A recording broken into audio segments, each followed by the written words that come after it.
रह गए। परंतु आज आप सब यहाँ पर गोपाल राणा जी को विश्वास दिलाएंगे कि यहाँ से नरेंद्र सिंह राणा जी की जो 1200 वोट रह गई थी वो यहाँ इस गांव से पूरी करके आप उन्हें विधानसभा भेजने वाले हैं।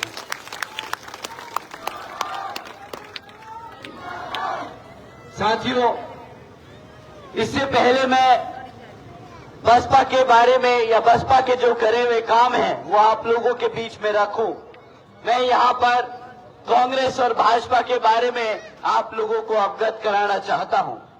साथियों, जैसा कि आप जानते हैं कि कांग्रेस वाले लोग भी आप लोगों के बीच में आकर वोट मांगने का काम करने वाले हैं, परंतु इस बारी उनको वोट डालने से पहले उनसे आप सवाल जरूर कीजिएगा कि भाई, जब तुम्हारी अपनी ही पार्टी में एक इतनी बड़ी दलित नेता को तुम सम्मान नहीं दे सकते तो यहाँ पर हमारे समाज को किस हक से तुम वोट मांगने आते हो।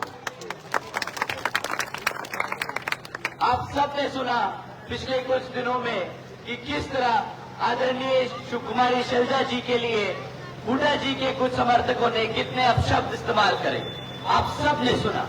साथियों, शैलजा जी ने अपनी पूरी जिंदगी कांग्रेस को मजबूत करने के लिए लगा दी, परंतु उन्हें बदले में क्या मिला?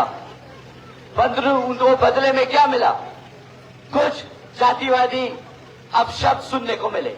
आज तक कांग्रेस दलित नेता को वो सम्मान नहीं दे पाई तो यहाँ पर अपने घर बहुजन समाज पार्टी सर्व समाज को देने का काम करती है। साथियों, जो पार्टी अपने समाज को इज्जत नहीं दे सकती वो पार्टी को कोई हक नहीं कि आपका वोट मांगे और सत्ता में पहुंचने का काम करे। कांग्रेस वाले नेता आप लोगों के बीच में लोकसभा के दौरान किताब दिखाकर आए थे, संविधान की किताब दिखाकर आए थे कि भाई हम आपका संविधान बचाएंगे, आपके आरक्षण के लिए लड़ेंगे, परंतु अभी सुप्रीम कोर्ट ने, ऑनरेबल सुप्रीम कोर्ट ने एक सब कैटेगराइजेशन, कास्ट कैटेगराइजेशन के ऊपर जजमेंट पास किया। उसके तहत सुप्रीम कोर्ट ने राज्य की सरकारों को ये ताकत दी है कि वो अपनी मन मर्जी से SC/ST जाति में से किसी भी जाति को आरक्षण की सुविधा दे सकती है और किसी से वो सुविधा छीन भी सकती है। और इसके हक में कांग्रेस पार्टी सबसे आगे थी और सुप्रीम कोर्ट के इस जजमेंट को उन्होंने स्वागत किया था। साथियों, जो पार्टी आपके आरक्षण के खिलाफ है, क्या आप चाहेंगे कि वो यहाँ हरियाणा में सत्ता में आए? साथियों, ये लोग जिन्होंने आपको संविधान की किताब दिखाकर आरक्षण बचाने की बात कर धोखा दिया है, समय आ गया है कि उनको आप अपने हल्के में मत घुसने दीजिएगा और आपकी रिश्तेदारी जिन जिन विधानसभाओं में है वहां पर फोन करके बता दीजिएगा कि भाई इस बारी तो बसपा और चश्मा आ रहा है, इस बारी तो हाथी और चश्मा आ रहा है। साथियों, इसी क्रम में भाजपा के लोग भी आप लोगों के बीच में आकर वोट मांगने का काम करेंगे, परंतु वो 10 साल से सत्ता में हैं। आप उनसे 3 मुद्दों पे सवाल कीजिएगा, हमारे बच्चों की शिक्षा के लिए, हमारे युवाओं के रोजगार के लिए और हमारी माताएं बहनों के लिए जो चढ़ती हुई महंगाई में अपना घर चलाना मुश्किल होता जा रहा है जिनके लिए। साथियों, अगर हम बच्चों की बात करें, बच्चों की शिक्षा की बात करें तो भाजपा की सरकार के चलते हुए यहाँ पर उन्होंने 5000 से ज्यादा प्राइमरी स्कूल बंद करे। अब आप बताइए, क्या आपके बच्चों को पढ़ने ना दिया जाए? ऐसी सरकार को आप दोबारा आने देंगे? ऐसी पार्टी को दोबारा आने देंगे? साथियों, ये आपके बच्चों की पढ़ाई लिखाई बंद कर उन्हें जिंदगी भर अनपढ़ रख उनको गुलाम बनाने की कोशिश है।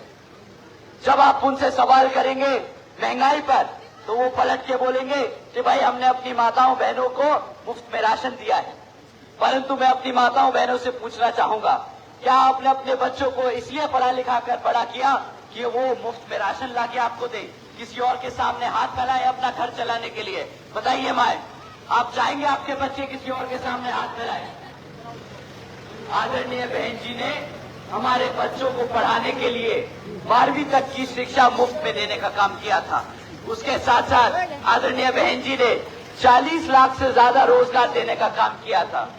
ये इसलिए दिया था क्योंकि वो पूरा मानती है, वो बाबा साहब के कदमों पे चलकर संविधान को मानकर हमारे बच्चों को पढ़ा लिखा कर एक स्वाभिमान की जिंदगी जीना सिखाना चाहती है। उसी तरीके से ये भाजपा यहाँ पर हमारे समाज के बच्चों को, हमारे पिछड़े समाज के बच्चों को दबा के, गुलाम बना के, अनपढ़ रख के, हमारी माताओं बहनों को गरीब रख के ये लोग हम पे राज करना चाहते हैं। साथियों, आप लोगों से दरखास्त है कि इस 5 अक्टूबर को जब वोटिंग का दिन आएगा तो आप सब मिलकर, अब तो जाएंगे ही जाएंगे, अपने साथ आप 5 साथियों को लेकर वोट डलवाने जरूर जाइएगा। क्योंकि इस बारी मुझे पता है आप लोगों ने मन बना लिया है कि आप अपने बच्चों को शिक्षित करेंगे। मैंने पता है कि आप अपने युवा साथियों को रोजगार दिलाएंगे।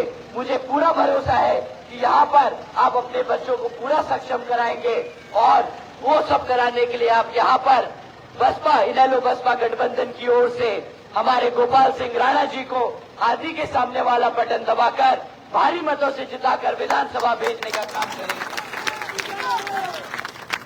मैं एक बार फिर से यहाँ पर मौजूद इतनी बड़ी संख्या में हमारी माताएं बहनें, हमारे बड़े बुजुर्ग, हमारे युवा साथी जो हम सबको सुनने आए, आप लोगों का प्यार, आप लोगों का समर्थन जो हमें आज देखने को मिल रहा है, आप सभी का मैं तहे दिल से धन्यवाद करता हूँ।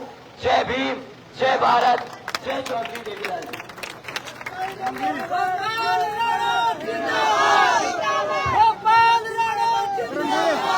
बहुजन समाज पार्टी जिंदाबाद, 25 तारीख का गोपाल सिंह राणा जिंदाबाद, नरेंद्र सिंह राणा जिंदाबाद, इस गांव की गली मोहल्ले जिंदाबाद, इस गांव का दरबार जिंदाबाद, इस गांव का नौजवान जिंदाबाद, बड़े बूढ़े बुजुर्ग नौजवान जिंदाबाद, इस गांव की मातृ शक्ति जिंदाबाद।